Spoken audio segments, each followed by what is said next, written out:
بتحرمي هذه النوعية من الأدوار؟ اللي هي ايه النوعية؟ اللي فيها قبلات، اللي لا فيها قبلات لا خلاص. لا. حرام ولا لأنه الناس تفهمك غلط؟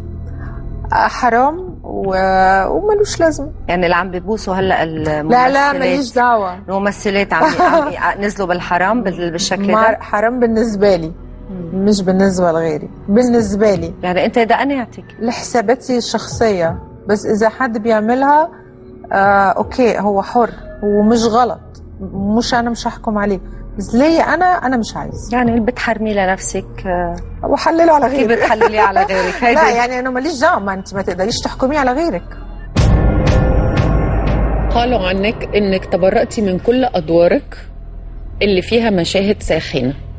تعليق. لا ما تبرأتش خالص من ولا حاجه. نشرح.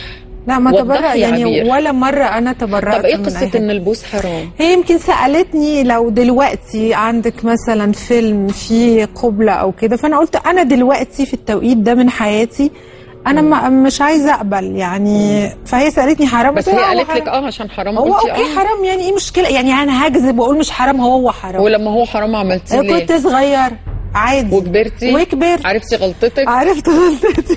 نطلع فاصل وبعد الفاصل فقرة شيخ الحارة. ماشي.